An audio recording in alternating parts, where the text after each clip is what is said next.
Someone just tried the door. Well, perhaps it was the armour, one of the boys. They never come at this time. Well, who else could it be? Who? Get dressed. Where are your shoes?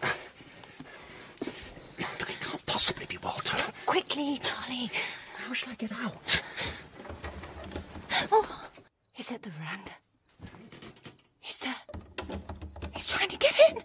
Shh.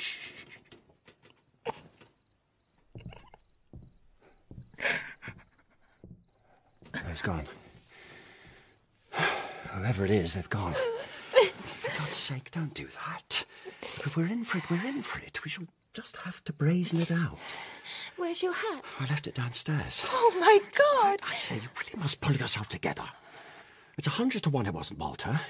He never does come home in the middle of the day, does he? Never. I'll bet you anything you like it was the armour. Do you feel up to going out on the veranda, having a look? Supposing he's waiting out there. Oh, have a little pluck, Kitty. How can it have been him? Now, if he'd come in and seen a strange hat in the hall and come upstairs and found the room locked, surely he would have made some sort of row. Look, it must have been one of the servants. It's not very pleasant, even if it was only the armour. She can be squared, and if necessary, I'll put the fear of God into her. There aren't many advantages in being a government official, but you may as well get what you can out of it. Oh, go and have a look.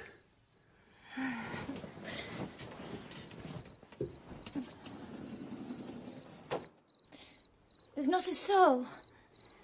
Nobody. I believe the whole thing was an optical delusion. You look frightfully beautiful when you're stricken, you know. Don't you dare smile. I was terrified. It was my fault. I shouldn't have come. I couldn't resist it. I hate him. I hate Walter. I hate him. Listen here. If there's any trouble, I guarantee to get you out of it. You know you can count on me. Well, you know what I must do now? Bolt. Tell me you're not frightened anymore. I'm not. Look at him. Of course, it was stupid to behave like that, but when he wants me... 6'2" and always the best dressed man in the room. The best dancer I've ever known. The most popular man in the colony. He plays tennis and polo and golf, and he's good at them all. And what's Walter good at? Bridge. Who cares about bridge? Of course, Walter's clever. Everyone seems to think so. He's polite and kind. He stands up when I enter a room. If we happen to meet in the street, he takes off his hat. He loves me so, obviously, but dull. So dull. And I knew it from the very first moment. From before I married him. Why did I ever marry him? I wanted to say something to you. I'm away to Hong Kong in 3 weeks. Are you? You'll be missed at the Badleys' party. There's barely a single man left to dance these days. The times we've spent together have meant more to me than I can say. Really? Kitty, I want to ask you if you'll marry me. What? I wanted to ask you before, but I'm very awkward and clumsy. Didn't you know that I was awfully in love with you? No. I'm so stupid. I want to tell you that I love you more than anything in the world, but I find it so awfully difficult to say. It's very kind of you. Don't answer me now. You must think about it. I never thought of you that way. I fell in love with you the first time I saw you. But I barely know you. I believe I improve on acquaintance.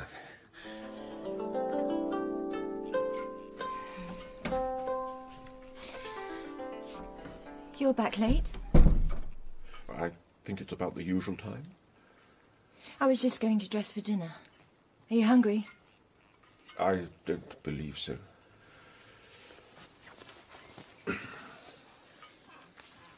I can't see the print before my eyes. My head throbs violently. We sit in silence for what might be an hour. Is that a new issue of Sketch? I don't know. I don't think I've seen it. He sits, staring at a magazine he's read a dozen times over. Now! Say it. Do what you will, but now. Kitty. Yes? I have some work to do. If you don't mind, I'll go to my study. I dare say you'll have gone to bed by the time I've finished. Good night, then. Good night. He turns in the doorway. For an instant I see a look in his eyes of such mortal sadness that it turns my whole body cold.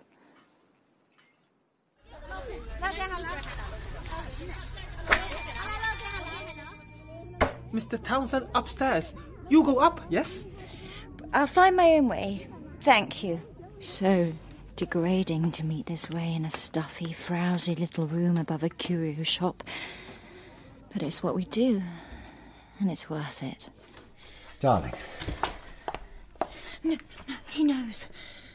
I don't think I closed my eyes all night. What did he say? He hasn't said anything. It's the way he looks, the way he talks.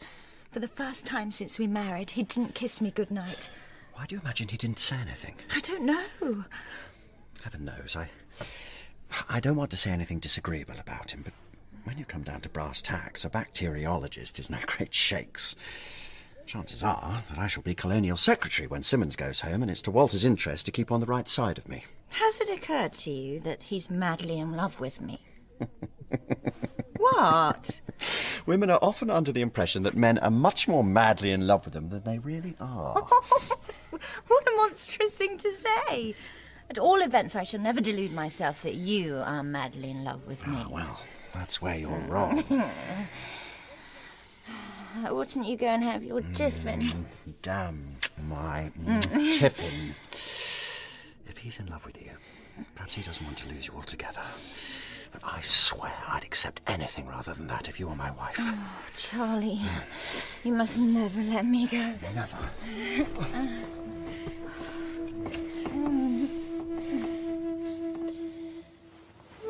Later, alone in the house, I try to rest, but my head's full of Walter.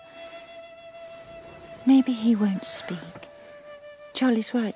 The fear of a scene might be too much altogether. If he can't bear to lose me, perhaps he can bear it in silence. Who is it? Will you come into the next room? I want to have a little talk with you. Yes, of course.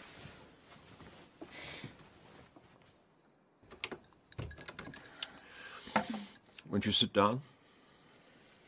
I don't usually see you in the afternoon. How did you manage to get away from the laboratory? Have you heard of Mai Ta-Fu? There's a good deal about it in the papers lately.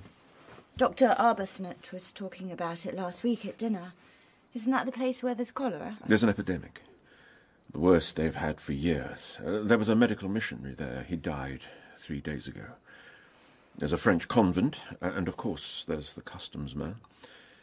Everyone else has got out. The nuns are doing what they can, but the people are dying like flies. I've offered to go and take charge. You? Is that necessary? There's not a foreign doctor in the place, and it'll be an admirable chance for research. But won't it be awfully dangerous? Awfully. Mai Ta-Fu's on the tributary of the Western River. We should travel up the river and then by chair. We'll leave the day after tomorrow. Who is we? You and I. You're expecting me to come too? I thought you'd like to. Surely it's no place for a woman. I should never stand the heat up there. And cholera. It's absurd. I hate illness. I don't pretend to be very brave, and I don't mind telling you that I haven't the pluck for that. I should die. I shall stay here. I should have thought you'd want to accompany me on such a dangerous expedition. You could cheer and comfort me. I'm not going, Walter. It's monstrous to ask me. Then I shan't go either. I shall immediately file my petition for divorce and you'll be publicly disgraced. I have all the necessary proof. I don't know what you're talking about. I'm afraid you think me a bigger fool than I am. You're not going to do much by crying, you know.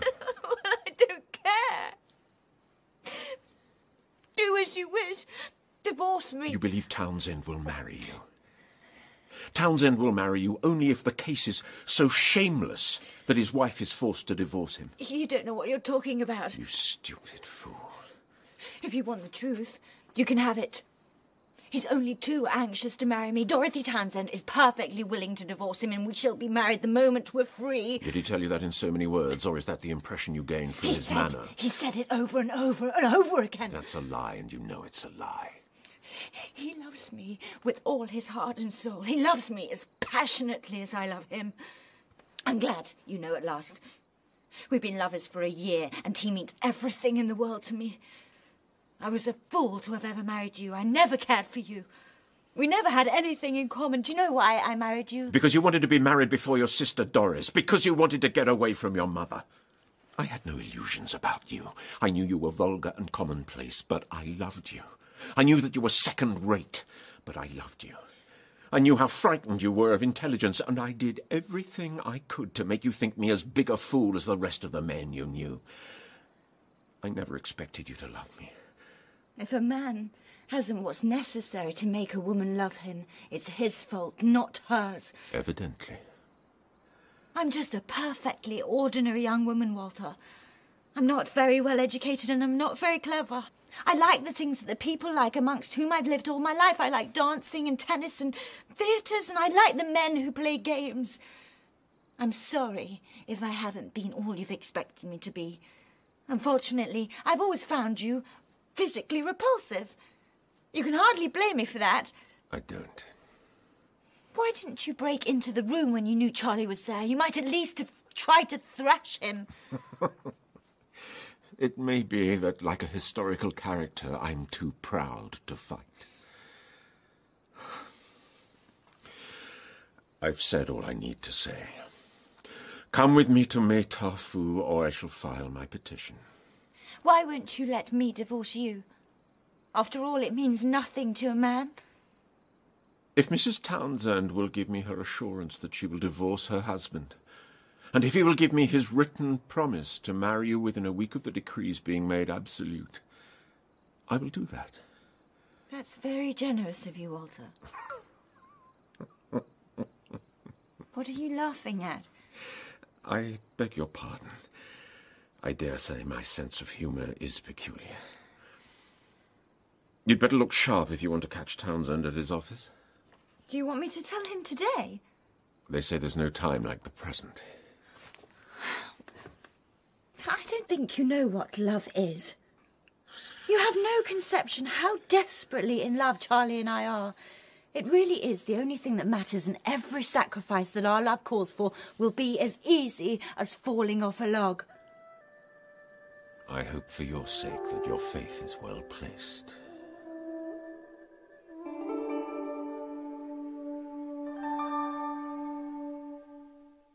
Mr. Townsend will see you now, miss. Thank you. Mrs. Fane, sir. Pleased to see you, Mrs. Fane. Do, take a seat. That'll be all, thank you. Sir? I say, my dear, you really mustn't come here in working hours. We don't want to give people a chance to gossip. I wouldn't have come unless it was necessary. Oh, is anything the matter? Oh, my dear, don't cry. Tell me all about it. Walter wants a divorce. What exactly do you mean? I've come straight from the house now. He says he has all the proof he wants. You didn't commit yourself, did you? You didn't acknowledge anything? No. Are you quite sure? Quite sure. This is a bloody mess we've got into. So, no use losing our heads. Thing to do now is see how we're going to get out of it. I don't suppose you want to be divorced any more than I do. I don't know how we can actually prove that we were together in that room. Our line is to deny everything. Why need we deny it? The worst comes to the worst, I shall have to tell the governor. He'll curse me like hell, but he's a good fellow and a man of the world. He can bring pressure to bear on Walter. If he can't get at him through his ambition, he'll get at him through his sense of duty. You don't know, Walter. You don't realise how angry he is. I know that every man has his price. Is it his idea to name me in the case? It was. Eventually I managed to get him to consent to let me divorce him quietly. Oh, well, that seems to me a very good way out. Well, after all, it's the least a man can He do. makes a condition, Charlie. Well, of course, I'm not a very rich man, but I'll do anything in my power. Charlie, he agrees to my divorcing him only if your wife will give him the assurance that she will divorce you. And it's awfully hard to say, Charlie. It sounds dreadful. If you'll promise to marry me immediately. You know, darling, whatever happens, we must keep Dorothy out of this. How can we do that? Nothing would induce her to divorce me. It's quite out of the question. I Try not to upset yourself, darling. We must keep our heads. Don't you love me? Well, of course I love you, but we can't only think of ourselves in this world. If it came to it, I could make a clean breast of it to Dorothy. She'd be dreadfully hurt and wretched, but she'd forgive me. Well, you told me she meant nothing to you. I never did. I said I wasn't in love with her. But we've always been excellent friends. But... My dear, you must be reasonable. I don't want to hurt your feelings, but really, I must tell you the truth. I'm rather keen on my career. There's no reason why I shouldn't be governor one of these days, and it's a damn soft job to be a colonial governor. Without Dorothy sticking by me, I don't think I stand a dog's chance. Was it necessary to tell me that you wanted nothing in the world but me? Oh, my dear, it's rather hard to take quite literally the things a man says when he's in love with you. You really must be reasonable. How can I be reasonable? To me, our love was everything. It's not very pleasant to find out to you it was only an episode. Of course it wasn't an episode. One can be very much in love with a woman without wishing to spend the rest of one's life with her. You don't know how I love you. I can't live without you. If you desert me, I shall die. There's really no use in being melodramatic. Walter wants me to go to Maytam Fu. Where the cholera is. Oh, but you can't possibly go there. Well, if you let me down, I shall have to. What do you mean? Walter is taking the place of a missionary doctor who died. He's given me a choice. I must either go to Maytam Fu with him now at once, or else he'll bring an action to divorce me. Well, it's a damn sporting thing of him to go there. Oh, I wouldn't fancy it. It means death. Absolutely certain death. Damn it all, it's rather an exaggeration. It's no more of a risk for you than for him.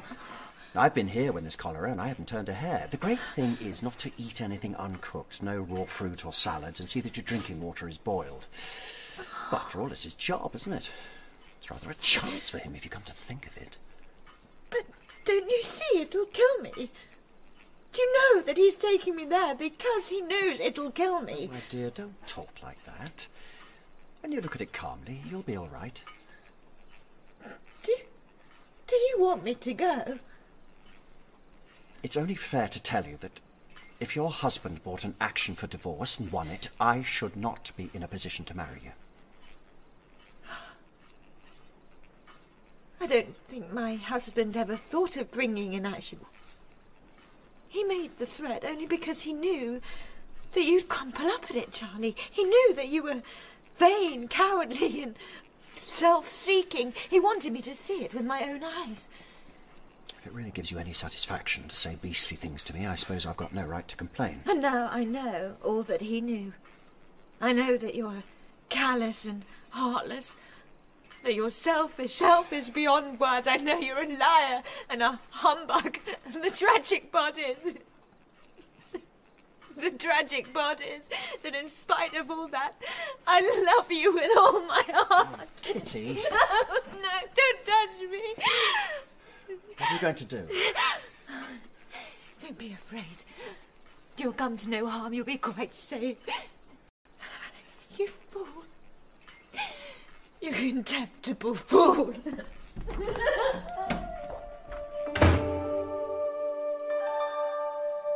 Pack nothing but the necessities. Everything will have to be carried. Yes, Dr. Fane. I'm coming with you to that place. Oh, good. I suppose I needn't take more than a few summer things and a shroud, need I? I've already told your armour what you'll want. I trust you've said your goodbyes. Do you take joy in this? Believe me, Kitty, I'm very far from joy.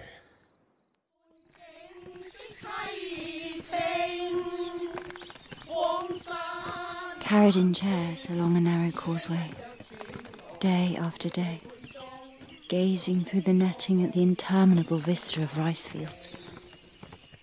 Behind us a line of servants struggling under our belongings, setting out at dawn and then travelling into the heat of the day, taking shelter a while and then on again, into the long, hot night, biting my hand so as not to scream. Charlie, Charlie.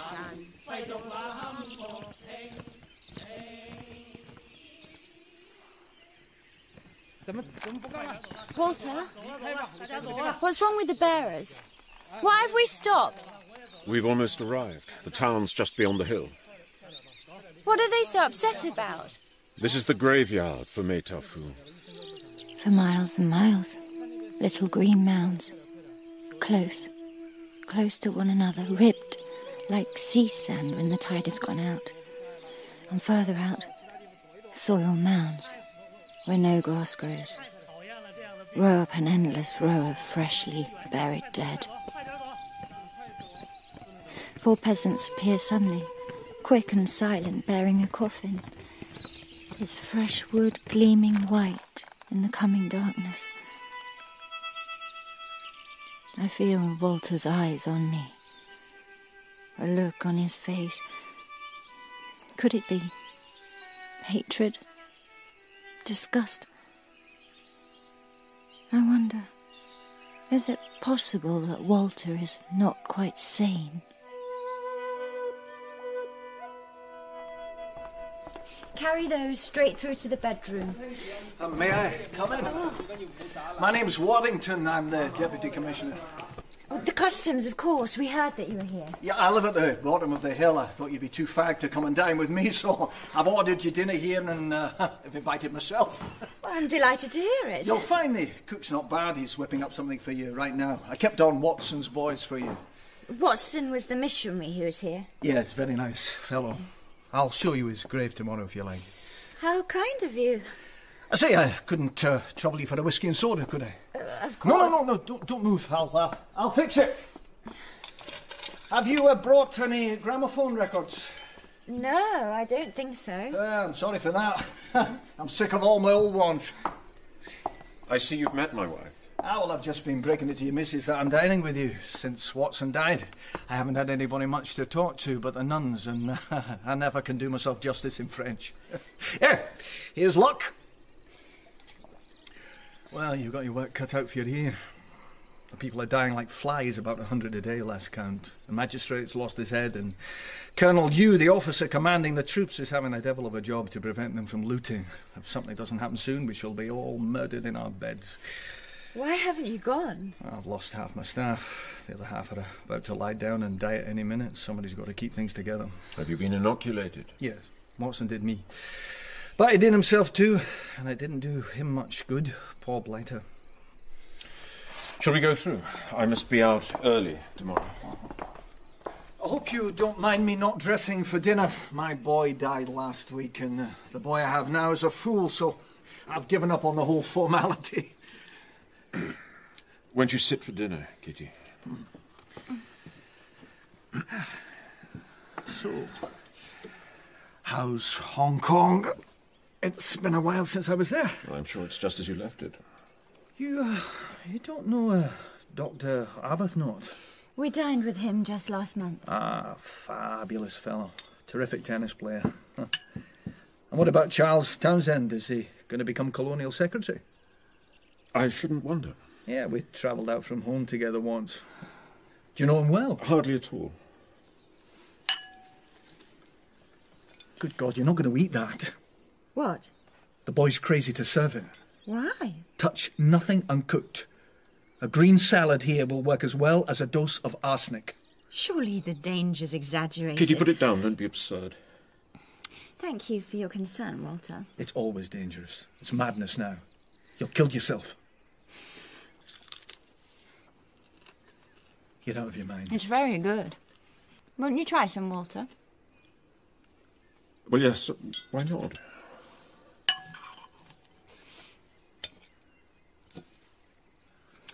You're both completely out of your minds. Darling. How could you? How could you? I'm sorry, darling. I'm so sorry. I'll die here. I'll die. If there's any trouble, I guarantee to get you out of it. You know you can count on me. You must never let me go. Oh, never. Never. Charlie. You know you can count on me. Charlie, I can't... Where are you? Darling. No. Charlie! Count on me.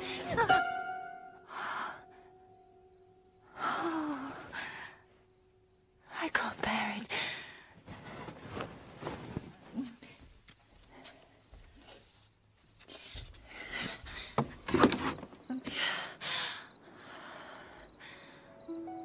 The dawn sun lights a cluster of green and yellow roofs, like the magic palace of an emperor where no human could enter. Beautiful and mocking. If I touched it, would it disappear?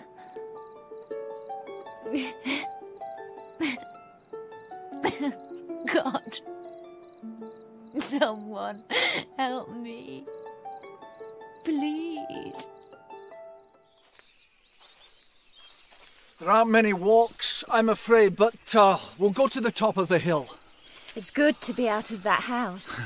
The Mother Superior asked me to bear a message. I shouldn't have thought she was aware of my existence. She says, though you may not wish to adventure into the centre of the epidemic, it will give her great pleasure to show you the convent. It's not nearly as risky as you might think. I go there 2 or 3 times a week. Well, if you're not frightened, there's no reason why I should be. They live in the middle of the city in the poorest district. There are 6 of them there now. What's the matter? Look. He looks as if he were dead. He is dead. Come along. You'd better look the other way. I'll have him moved when we come back. I've never seen anyone dead before. You'll see a good many more before you're done with this cheerful spot. Come. Did he die of cholera? I suppose so. How can you talk and laugh and drink whiskey when people are dying all around you? You know this is no place for a woman. Why don't you go? I should have thought my place is at my husband's side. When they telegraphed me that you were coming with Fane, I was astonished. Well, I came to the conclusion that you and your husband were madly in love with each other. I knew that you hadn't been married very long. I couldn't believe that he had wished you to come, but thought perhaps you'd absolutely refuse to stay behind. It's a reasonable explanation. But it isn't the right one. I don't think for a moment that you're in love with your husband. I think you dislike him. I shouldn't be surprised if you hated him, but I'm quite sure you're afraid of him. I have a suspicion that you don't very much like my husband. I respect him. If any man single-handed can put a stop to this frightful epidemic, he's going to do it. He's doctoring the sick, cleaning the city up, trying to get the drinking water pure, risking his life 20 times a day. He's got Colonel Yu in his pocket. And the nuns at the convent swear by him. They think he is a hero. Don't you? Your husband isn't here because he cares a damn if 100,000 Chinese die of cholera. He isn't here either in the interests of science. So why is he here? You better ask him. Well, you're a very pretty woman. It's funny that your husband should never look at you. Do you think he doesn't love me? I don't know. I've asked myself if you're both here to commit suicide. Should we go home? I'm sure you want a whiskey and soda. Are you sure you don't want to go away? I'll help you. Must you stay? Yes. It's dreadful, isn't it? What? Death. That man hardly looked human. It's hard to think that not so very many years ago he was just a little boy, tearing down a hill and flying a kite. We shouldn't be too long now. The bearers will carry us right to the convent door. The stench! It's horrible. The sanitation here isn't what you're used to in Hong Kong. Missy! Some money, please. Let go of me! Please. No, please, leave me alone! Please, Missy. Missy. Mercy. It wouldn't have done you any harm, you know. Here we are. Thank you. That's for your trouble. Ring the bell, Mrs. Fane. Don't be shy. You mustn't expect anything very grand, you know. They're miserably poor. Monsieur Waddington, bonjour. Bonjour. C'est la dame du docteur. Yes, oui, bonjour. Come in, come in. Tu es très belle comme toujours, Sir Saint-Joseph. Mrs. Fane, This is our Mother Superior. it is a great pleasure to me to make the acquaintance of the wife of our good and brave doctor. Thank you. It's very kind of you to invite me. A pleasure to see you, Mr. Waddington. We see you sober, I hope. Oh, come, ma mère, you speak as though I were a confirmed drunkard. I wish you could say you never drink, Mr. Waddington. I never drink, except to excess. We must make allowances for Mr. Waddington, Mrs. Fane, because 2 or 3 times, when we had no money at all and did not know how we were to feed the orphans, Mr. Waddington came to our rescue. If you'd like to see the convent, I'd be glad to show you. Thank you. Merci. I am sorry you should see it just now when everything is in disorder. We have much work and not enough sisters to do it. This is where the older girls work at their embroidery. We go on with it in spite of the epidemic because it takes their minds off the danger. Here we have the little mites, as you English say. Don't shy away, my dear, they don't bite. Bonjour, mes petites. They are beautiful, are they not? Yes. Is it normal that they are so small? I should say so. They're children.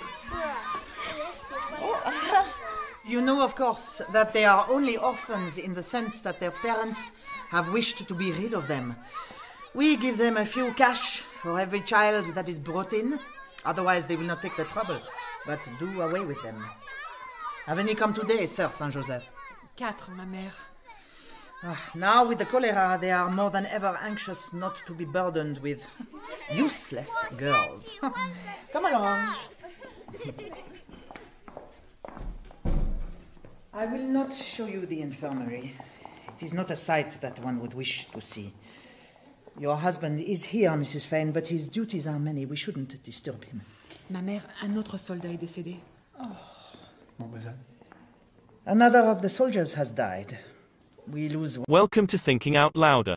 That's Thinking Out Louder BBC radio drama. Thank you. one almost every hour. How terrible. Your husband fought bravely for him. Would you like to see the babies that came in this morning before you go? Very much so. They seem very lively. Sometimes they are brought in only to die. Of course, we baptize them the moment they come. Your husband will be pleased with them. I think he could play by the hour with the babies. When they cry, he has only to take them up and they laugh with delight. You do not know how kind and helpful your husband has been to us. He has been sent to us by heaven. I am glad that you came here with him. When he goes home, it must be a great comfort to him to have you there with your love. You must not let him work too hard. You must take care of him, for all our sakes. The temple above the river just beginning to show. Its green roof's dull now, in the early evening light, just a building, just wood and stone, nothing airy or magical, nothing like it appeared in that first dawn. What a fool I've been. It's plain what Charlie is. I love a worthless creature, and I'm as worthless as he.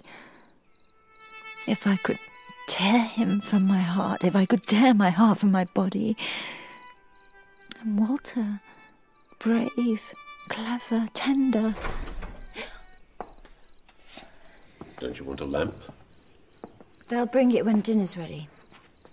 Walter, what do you suppose we should do if we get through the epidemic? I haven't thought. May I ask you a question? Of course. Did you really want me to die when you brought me here? If I were you, I'd leave well alone, Kitty.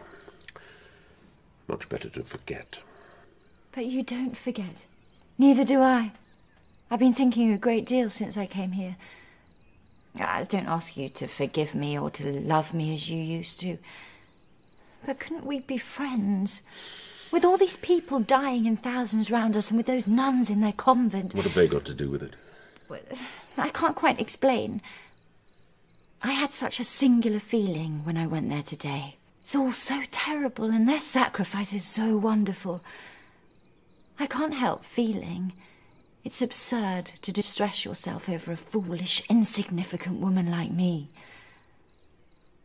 Mr. Waddington and the nuns have told me such wonderful things about you.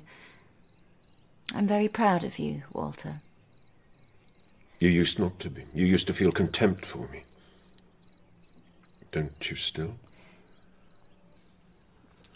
I only want you to be a little less unhappy. You're mistaken in thinking I'm unhappy. I have a great deal too much to do to think of you very often. I've wondered if the nuns would allow me to go and work at the convent. If I could be of any help to them, I should be grateful. I doubt that sort of thing would amuse you for long. Do you absolutely despise me, Walter? No. I despise myself. Why? Because I loved you.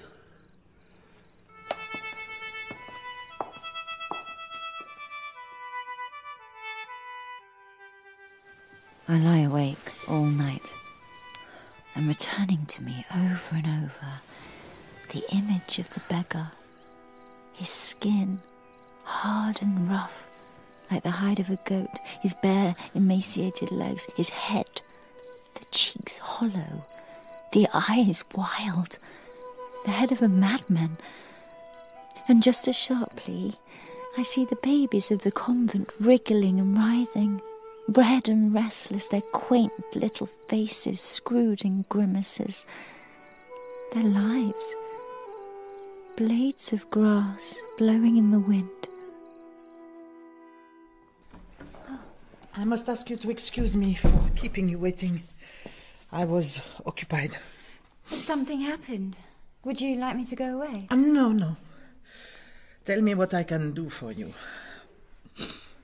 It is only that one of our sisters died last night. Oh. It is very wicked of me to grieve, for I know her soul will have flown straight to heaven. She was a saint. I have been writing to her father.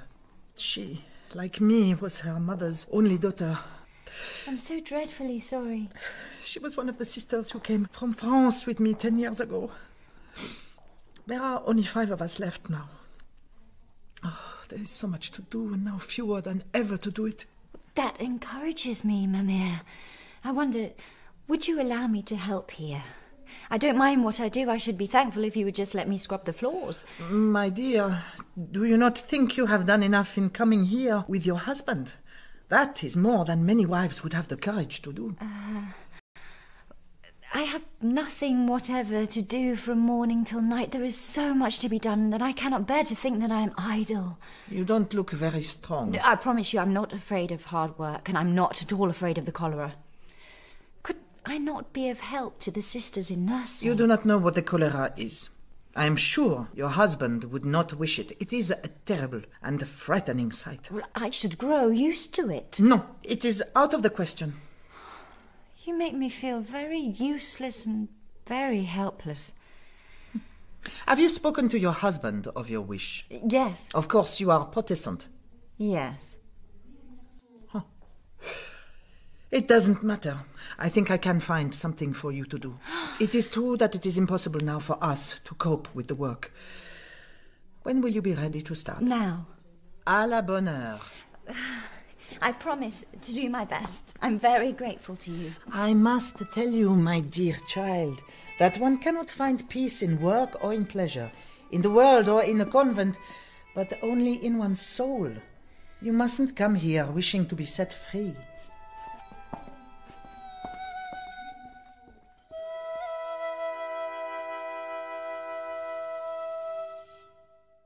You have to cross-stitch the hem, or it won't hold. I can't, miss. You can. Look. See, you'll get it. You have clever hands. I can't do it like you. Well, that's it. Well done. You see? That's very good. Ne pleure pas, ma petite. Does she understand at all? It's not the words that matter, but the sounds. Did she have an accident? Her head? She was born this way. N'est-ce pas, ma petite? When her parents abandoned her, she was at death's door. Now she thrives. You don't think it's a pity? A pity? That she was born at all? You wouldn't believe the trouble we've had to keep her with us. 3 or 4 times we thought her little soul would escape to heaven. Take her hand. She understands. Her name is Lynn. Hello, Lynn. No need to cry. You're all right. I am never so happy as when I am among the children. Do you never wish to go home? It would be too hard to come back. Of course, it is all very well to be a nun. Still, one has a mother. She is old, my mother, and it is hard never to see her again. It's a wonderful sacrifice you make. I knew from my first day in this city that I had found my place. We began to take in the baby girls right away, to save them from neglect and from the grave. There was nothing where we stand. Mother Superior made plans for the convent, but often there was not enough money to pay the builders. We had no beds and nothing to keep out the night air. We lived like peasants. Peasants would throw to the pigs the food we ate. Then one evening, when there seemed no hope, Mother Superior collected us to her. We prayed the whole night to the Blessed Virgin, and would you believe it? The next morning that funny Monsieur Waddington came from the customs office to see us. With his little monkey face and his butchering of the French language. He said we looked as though we all wanted a good plate of roast beef and gave us $100. He's a surprising man. In the midst of this epidemic, he carries himself as though he were enjoying a holiday. His morals are not all one could wish. He drinks so much, you know. I've noticed. But what am I thinking of? I am a bad religieuse. I have 1,000 things to do and I sit here. Wait, no, you should know how grateful I am to you for allowing me to help you here. It means a great deal to me. If the Mother Superior would let me assist with the nursing... She wouldn't allow it. And you mustn't mention it. In any case, the cholera is easing now. The worst days are behind us. What are they doing? It's a romping game they play. You have to watch they don't crack their little heads. Attention les enfants! Come, Lynn! Come! Don't let me beat you! Is this how you keep these children good and quiet? We were having a game, Mother. They got excited. It's my fault. I led them on. Oh, que vous êtes belle, ma chère enfant. It does the heart good to look at you. No wonder these children adore you. You make me ashamed. Why? Beauty is a gift from God, and we should be thankful if we are happy enough to possess it, and thankful if we are not, that others possess it for our pleasure. No wonder the good doctor loves you.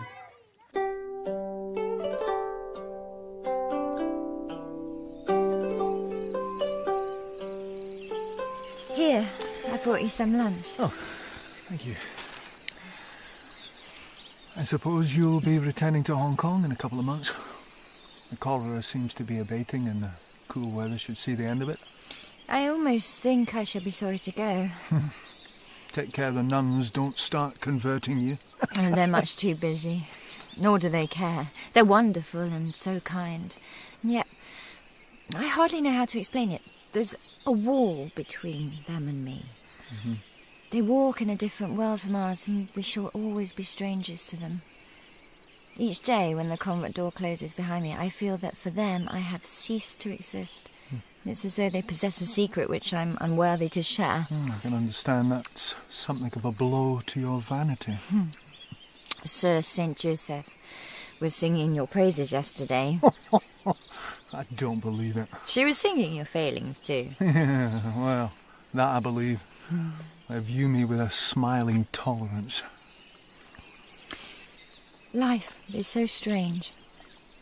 I feel like someone who's lived all her life by a duck pond and suddenly is shown the sea. Makes me a little breathless. What does Walter have in mind after the epidemic? Where will you go next? To tell you truthfully, I never know what Walter has in mind. Isn't that a terrifying way to live? I don't know. I know I'm looking for something and I don't quite know what it is. Well, some of us look for the way in opium, some in God, some of us in whiskey, yeah, and some in love. It's all the same way and it leads nowhither. There was someone I loved in Hong Kong who hurt me very much.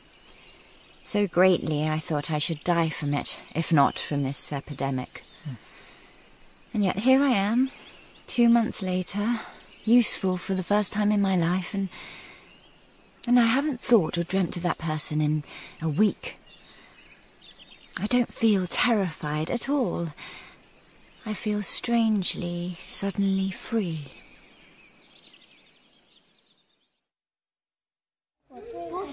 Good morning, children. I finished the sewing, miss. Miss? I'm just dizzy. I'm fine.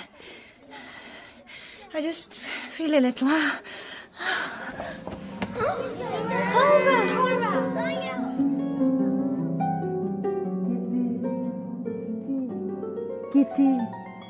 Kitty, can you hear me? Oh, Mother. Mother, am I going to die?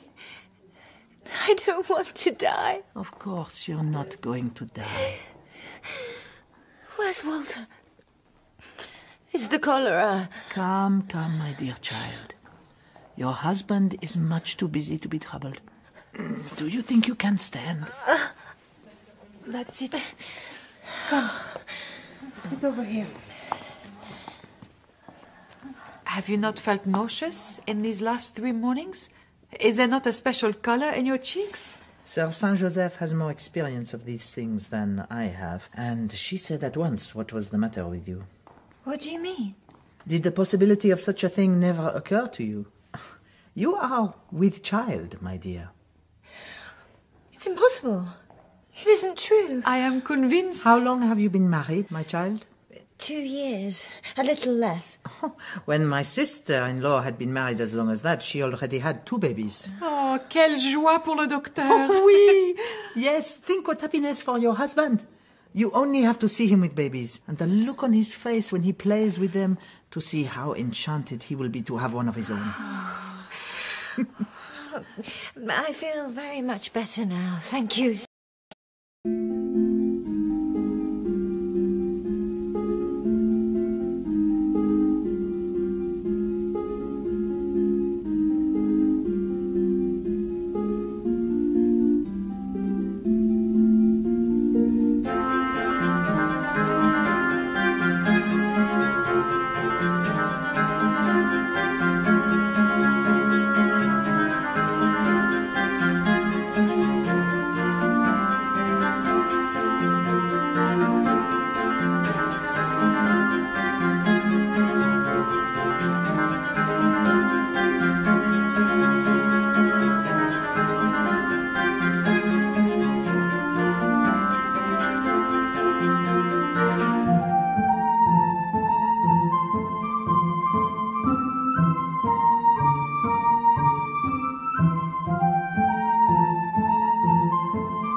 much. I'll get back to my work. Not today, my dear child. You have had a shock. You'd much better go home and rest yourself. We must take special care of you now. Dr. Fane will be overwhelmed with joy.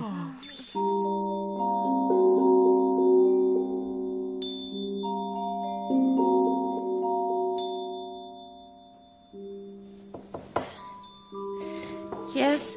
I hope I didn't wake you. I knocked very, very gently. What's the matter? Why are you back at this time of day? The sisters said that you weren't well. I thought I had better come see what was the matter.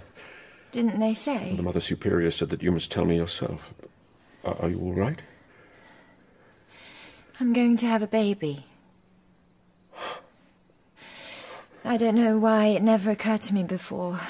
It was stupid of me, but what would one thing and another? How long have you... When do you expect to be confined? I suppose I've been like this between 2 and 3 months. Am I the father? Well? I know what it would mean to you. What? If I could say yes. It's a simple question.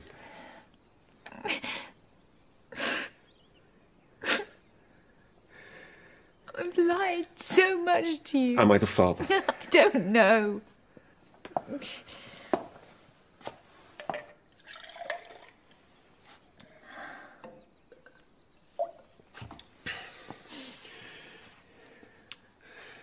It's an awful muddle, isn't it? Walter... I wouldn't try to do anything today. You'd better take it easy. Is there anything you want before I go? No. Perhaps you should go to your mother. This isn't the place for a woman in your condition. Do you think she would be pleased to see me? Then you can go to Hong Kong. You'll need a good deal of care and attention. I don't know why you should suddenly be so anxious about my health. When you insisted on me coming here, did you want to kill me, Walter? At first. It was a terrible risk you were taking. I wonder if you could have ever forgiven yourself if I had died. Well, you haven't. You've thrived on it. I've never felt better in my life, and I don't want to go anywhere. I want to continue my work at the convent. I shouldn't have thought you were the sort of person to put yourself out for a few stuffy nuns and a parcel of Chinese brats. You're not staying for my sake? No. You don't love me. I often think I rather bore you. But you see, I'm in a peculiar position that I haven't got a soul in the world that I can go to. I know no one who cares a row of pins whether I'm dead or alive. I'm afraid I must get back. I have a great deal of work to do. You don't look well, Walter. You look exhausted. You must be half of what you weighed when you came here. You'd better not wait for me this evening. I have to return to the convent, and there are endless vaccinations after that. If it makes any difference to you, Charles Townsend is nothing to me now. We've made a dreadful hash of things, haven't we? What are we going to do when we leave here? Are we going on living together?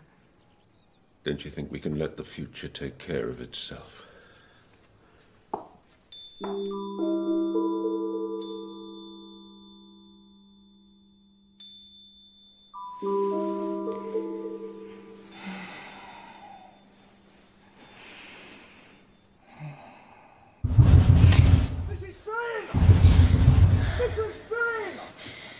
What is it? I'm coming. What's wrong? There's not a moment to lose. Put on a coat at once. Come with me. Has something happened in the city? Your husband's been taken ill. The colonel sent this officer and asked me to bring you to the barracks at once.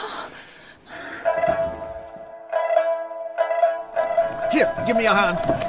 The deck's wet. Is it cholera? I'm afraid so. He was taken ill this afternoon. Why wasn't I sent for at once? Colonel, you wanted to, but Walter wouldn't let him. He's my husband. You must be very brave. You must be prepared for the worst.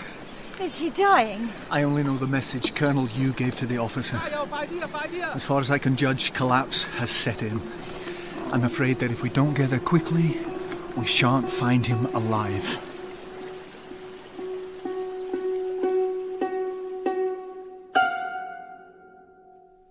He's in here. He's still alive. He's been overworking.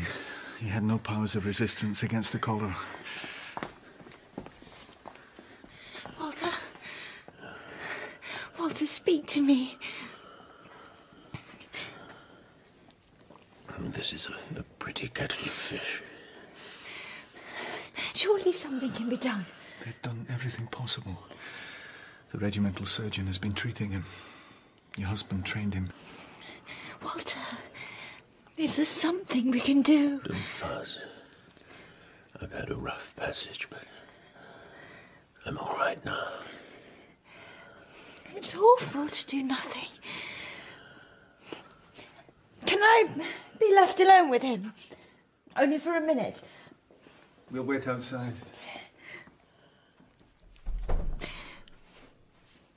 Walter, I'm so desperately sorry. I betrayed you, and I so bitterly regret it. Darling, my precious, my dear, if you ever loved me, I know you loved me, and I was hateful. I beg you to forgive me. I've no chance now to show you my repentance, but have mercy on me. Lift not the veil. Walter. Lift not the veil.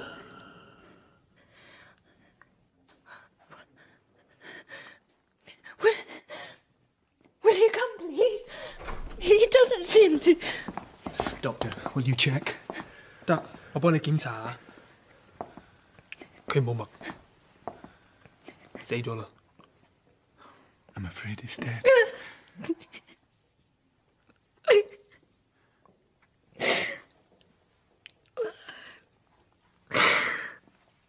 Walter,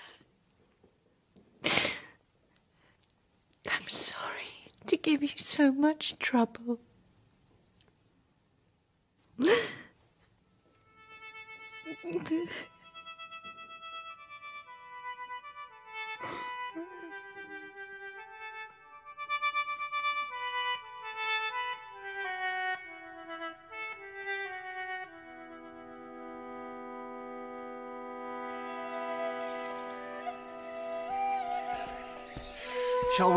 Shall we sit down a little? It's a beautiful morning. This epidemic will soon end, and their bodies will lie underground, and the morning light will be tranquil as it ever was. It seems cruel. I find it reassuring. When they washed Walter, before they put him into the coffin, he looked very young. Too young to die. Supposing there is no life everlasting. Think of those wonderful nuns in the convent. They've sacrificed home and country and love and freedom. Supposing they've given it all up for nothing. I wonder if it matters. No, I have an idea that the only thing which makes it possible to regard this world we live in without disgust is the beauty which now and then we create out of the chaos. Men and women may paint pictures, compose music, write books, but the richest beauty is the beautiful life. The life lived with kindness and with conviction. That's the perfect work of art. You know, I think you should make plans to return home. You must think of your child. I have nowhere to go. Wouldn't your mother have you? I've spoken to the Mother Superior. With the epidemic abating and 2 new sisters coming from Canton, they'll soon have little need for you and, well, in your So condition... it's all been decided? Well, of course I'll miss you terribly, but you needn't stay on my account. There's a house in Hong Kong. I'll have to go back there first.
There's a whole world I'd rather not return to.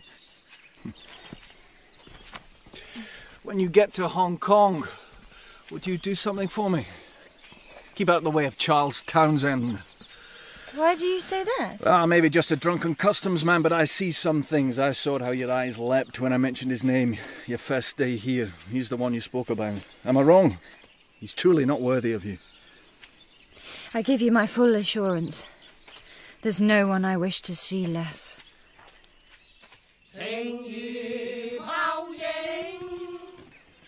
The journey travelled with Walter just months before, all seen in duplicate and in reverse.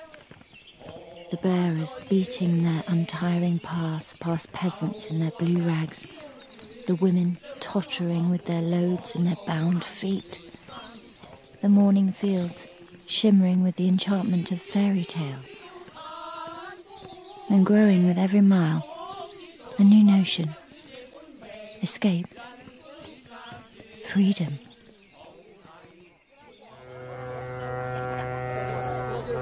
Mrs. Fane! Mrs. Fane! Oh, my dear, I'm so glad I caught you.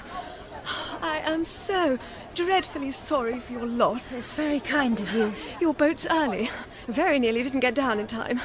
But you didn't come to meet me. The customs man, Mr. Waddington, sent a telegram to the governor. When I heard the news, I simply couldn't stay away. It's awfully good of you, Mrs. Townsend. Will you do me a great favour? Charlie and I want you to come and stay with us while you're in Hong Kong. I couldn't possibly. You can't live by yourself. I'm afraid I'm not very good company among strangers just now. Need we be strangers? I so want you to allow me to be your friend.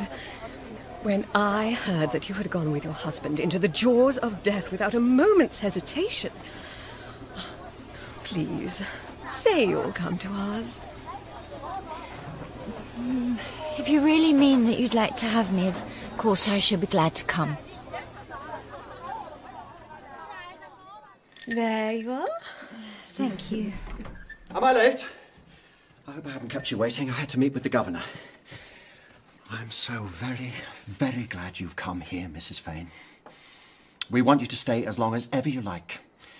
Your husband was he was a thundering good chap, and he'll be missed here more than I can say. Don't, Charlie. I'm sure Kitty understands. I'm glad to see you're enjoying Dorothy's famous hospitality. It'll do you good. I'm sure there's no such thing as a cocktail in Meitan Fu. You're not mistaken. Once you've rested, we shall need to have a little business talk, Mrs. Fane. We must make arrangements about your house, and then there's the furniture. You know you're entitled to a pension. There's really no need. Put yourself in our hands. All we want you to do is get fit and well. Isn't that right, Dorothy? Of course.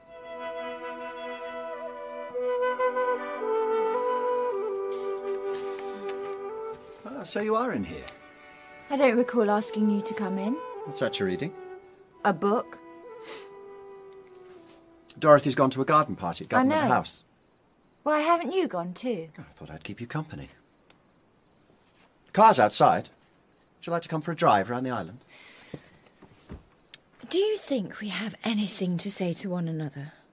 Oh, you're not still angry with me? Not a bit. I despise you too much to be angry. Oh, I think you're rather hard on me. Now that you know Dorothy, you must admit she's rather nice. It would have been a rotten trick to play on her if we'd bolted. She really is the best wife a man ever had. You're despicable. I'm human. I don't know why you should think me such a cad, because I fell head over heels in love with you. And now it's all over, you must see I acted for the best for both of us. You hardly expect me to forget that you sent me to almost certain death without a shadow of compunction. Oh, what nonsense. You've come back, haven't you? And Walter? Oh, nothing suits you so well as black. Oh, for God's sake, don't cry. It was only a joke. I'd give anything to have Walter back again. He died because of you and me. He died of a broken heart. Kitty. He was worth 10 of you, and I was too big a fool to see it. I didn't mean to upset you. Don't touch me. You know I've always loved you. How can you tell such I lies? know I've been a brute to you, but... Oh, forgive me. How could you be so unkind? Don't you know that I loved you? No one has ever loved you as I loved you.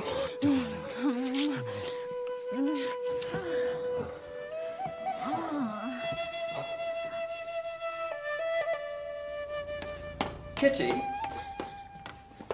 Hello. I didn't think you were at home. Where are you going? I got a place on a ship last minute. I've written Dorothy a letter. And what about me? What about you? I thought after yesterday you'd feel a little more kindly toward me. I feel absolutely degraded. I feel like an animal.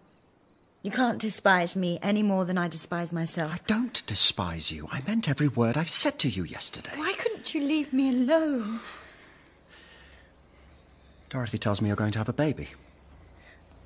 Am I by any chance the father? No. It's Walter's child. Are you sure? The dates seem to fit all right. I'd rather kill myself than have a child of yours. Oh, come now, that's nonsense.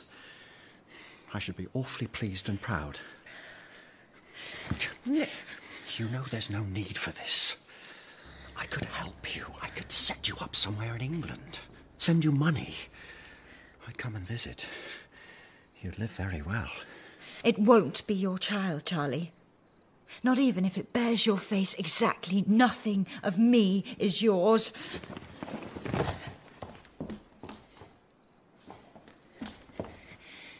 You really are the most vain and fatuous ass that it's ever been my bad luck to run across.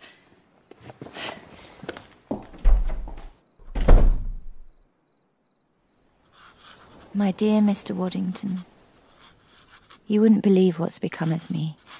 I sailed from Hong Kong to Marseille, and from there to the coast. I found a little house to rent for next to nothing. You'll laugh at me knowing how catastrophic my French is, but I'm learning. Call it folly, but I've become certain that my child is to be a girl. A little girl who'll look to me for love, for guidance, can you imagine? I'll bring her up to be independent and free and honest. What else? I'll teach her to live a beautiful life.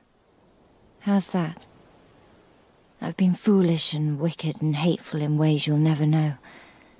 I almost died for love, and yet I never knew a thing about it. Walter knew. Poor Walter knew completely. He said something to me in that dark barracks room that I thought gibberish. I've discovered it to be a quotation from a poem. I think perhaps I'm beginning to make sense of it. Lift not the painted veil, which those who live call life, though unreal shapes be pictured there. Through the unheeding many he did move, a splendour among shadows, a bright blot. Upon this gloomy scene, a spirit that strove for truth, and like the preacher, found it not.